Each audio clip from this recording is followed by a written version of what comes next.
Ya, assalamualaikum semuanya. Selamat siang. Ya, alhamdulillahirobbilalamin. Mendekati hari raya Idul Fitri, 8 hari lagi ya. Ya, beginilah suasananya. Karena ini lama nggak dipakai, seperti biasa nggak jalan, harus saya panasi ya mesinnya ya. Ini udah ada 1 minggu lebih nggak saya hidupin mesinnya, makanya ini saya coba panasin dulu lah. Udah lama ya.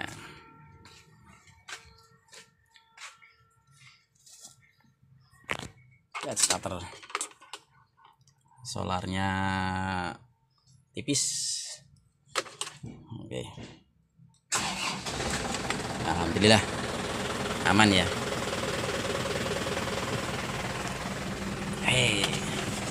Manasin mesin sambil ngadem. Halo, jumpa lagi ya bersama channel Jelajahan Desa. Udah berapa hari ini saya nggak bikin konten karena kegiatannya cuma di rumah, nggak ada acara keluar.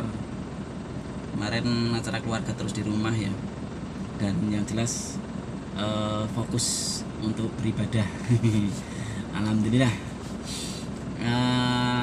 Cuman kurang 7 hari atau 8 hari ini untuk lebaran ya, dan kebetulan untuk unit elf hampir 1 bulan ya tidak jalan sama sekali. Ini 2 elf ini nganggur, tapi nggak apa-apa lah. Kita tunggu saja nanti seperti apa setelah lebaran. Tapi saya kemarin ada 2 order masuk ya, order masuk wisata, alhamdulillah ya. Semoga aja nanti jadi ya, karena informasinya untuk lokal juga terjadi penyekatan juga untuk lokal.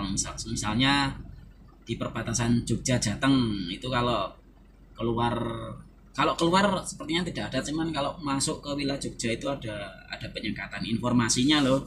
Cuman detailnya saya kurang tahu, sampai saat ini belum mantau. Nanti kita lihat pantauannya tanggal 6 ya. Ya, ini ada sedikit cerita lagi, perkembangan mengenai travel gelap lagi. Nah, saya penasaran, yang kemarin pada ditahan, yang ditahan di Jakarta sana, apa sudah dilepas atau masih ditahan di sana? Terus sekarang kondisinya gimana, krunya, drivernya itu apakah dia masih nunggu atau kalau dilepas syaratnya seperti apa, itu saya juga belum tahu pasti ya.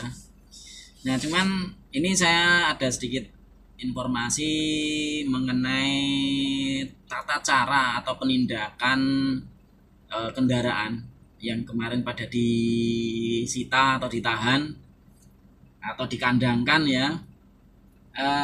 Itu ternyata ada peraturannya sih sebenarnya. Ada peraturan pemerintah nomor 80 tahun 2012 ya, ini tentang tata cara pemeriksaan kendaraan bermotor di jalan dan penindakan pelanggaran lalu lintas angkutan jalan. Itu di pasal 32 ayat 6 ya. Di situ jelas ada berapa istilahnya kendaraan itu kalau disita itu ketentuannya ada 5 kalau nggak salah ya di situ. Jadi 5 itu kalau tidak bisa ditunjukkan oleh driver atau pemilik kendaraan, ya kendaraan itu terpaksa disita. Namun akan tetapi apakah peraturan ini berlaku dengan di kondisi saat ini ya? Nah, kemarin untuk larangan mudik itu kan tanggal 6 ya, bukan sebelum tanggal 6. Nah, misalkan di larangan mudik mungkin pasal 80 peraturan pemerintah nomor 80 itu mungkin bisa diabaikan ya. Ya biasa yang bikin aturan sana, yang bisa melaksanakan juga pihak sana juga, istilahnya seperti itu ya. Mudah sekali kalau soal itu. Nah ini mungkin ada yang belum paham juga sih sebenarnya, kendaraan kok bisa disita itu apa saja sih, seperti itu, kok kenapa disita gitu. Nah sesuai dari peraturan pemerintah tadi nomor 80 tahun 2012 pasal 32 ayat 6 itu, yang pertama itu jelas tidak bisa menunjukkan STNK yang sah. Misalkan elf ini tidak ada STNK-nya, di saat ada pemeriksaan kita tidak bisa menunjukkan, atau biasanya sih mati pajak sih biasa ya. Terus kedua, pengemudi tidak memiliki surat izin mengemudi. Ketiga, terjadi pelanggaran atas persyaratan teknis dan persyaratan laik jalan kendaraan bermotor, yaitu semacam ujikir semacam ini. Ujikirnya semacam ini ya. Jadi kalau kendaraannya misalkan elf, bis, truk itu tidak ada ujikir kayak gini, dianggap tidak layak jalan. Seperti itu ya. Ini masa berlakunya cuma 6 bulan. Terus kendaraan tersebut, yang keempat, kendaraan tersebut terlibat tindak pidana, kejahatan kayak, atau hasil pencurian kayak, atau dipakai untuk perampokan, ya pokoknya terlibat tindak pidana ya, kejahatan ya, semacam itu. Terus kelima, kendaraan yang dipakai jalan itu terlibat kecelakaan lalu lintas yang hingga mengakibatkan ada korban meninggal dunia. Nah misalkan tabrak lari kayak itu ya. Jadi kelima itu kalau ada ya di jalan terlibat itu semua, itu kendaraan wajib dan harus dikandangkan atau disita, itu baru boleh disita. Tapi kalau tetap udah ada STNK, ada SIM, ada KIR, misalkan melanggar peraturan lalu lintas, ya harusnya cuma ditilang saja ya, tindakan yang paling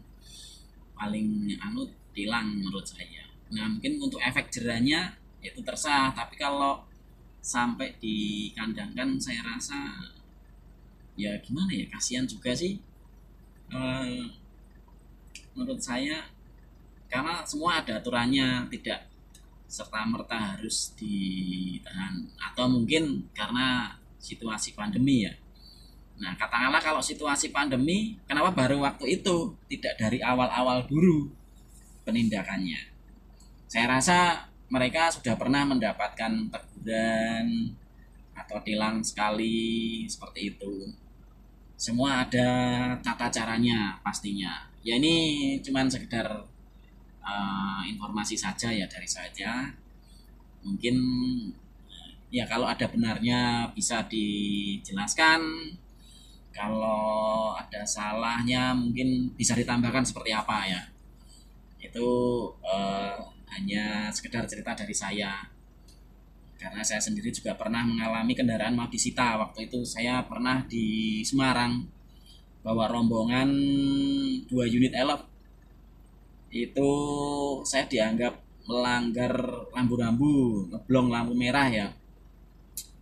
Jadi nggak tahu kenapa kendaraan saya mau disita waktu itu, yang satu ya, karena tidak bisa menunjukkan STNK. Nah kebetulan waktu itu kendaraan lagi proses balik nama atau mutasi, otomatis STNK kan dipakai mutasi, dan saya diberikan surat jalan, dan surat jalan itu saya rasa sudah bisa sebagai pengganti STNK, karena di situ menerangkan juga STNK itu termasuk bukti otentiknya kendaraan atau identitas kendaraan tersebut, mulai dari nomor rangka juga ada, nomor mesin juga ada, tahun pembuatan, jadi lengkap ya. Driver juga bawa SIM semacam itu. Nah saya juga ngomong kalau monggo ditahan atau boleh ditahan, asal ini rombongan ini gimana, jangan hanya disita saja, atau tidak ada penyelesaiannya atau tidak ada solusinya. Nah akhirnya setelah negosiasi dan alhamdulillah ya, karena waktu itu petugasnya juga akhirnya baik ya, kita dilepas tanpa ditilang ya, karena setelah tahu saya jelaskan kronologisnya, jadi perlu ada penjelasan.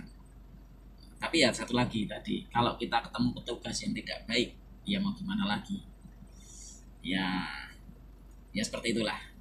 Oke, itu saja informasi dari saya, semoga bermanfaat. Jika ada salah penyampaian saya mohon dimaafkan ya, ini hanya sekedar cerita. Terima kasih dulu semuanya. Yuk, ini sambil ngadem aja.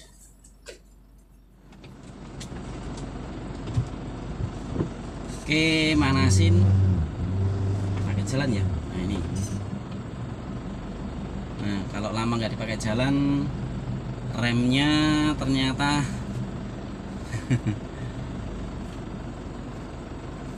ada yang nggak beres nih, karena lama nggak dipakai jalan.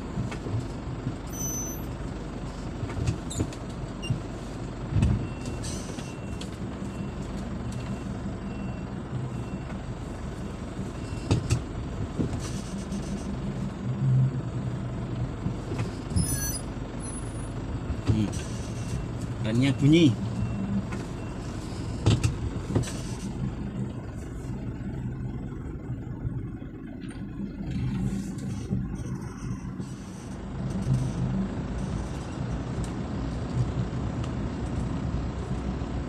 Ya saya biasa ya untuk manasi mesin ini sambil jalan.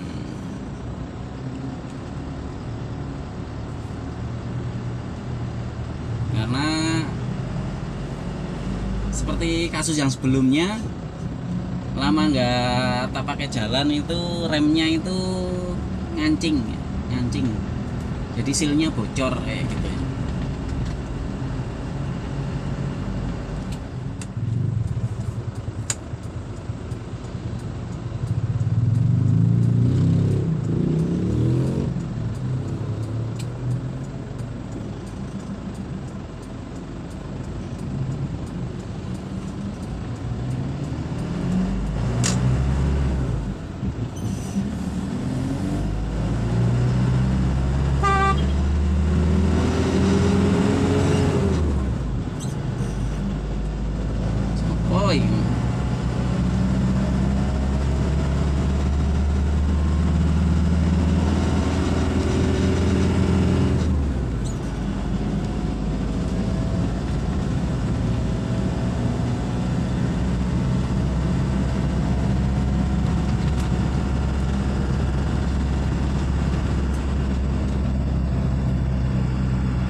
Ya ini bis Damri, bis bandara ya. Jadi dia setiap 1 jam sekali atau 2 jam ya, itu pasti lewat. Jadi dia bandara JA Bantul. Tarifnya murah, cuma Rp6.000.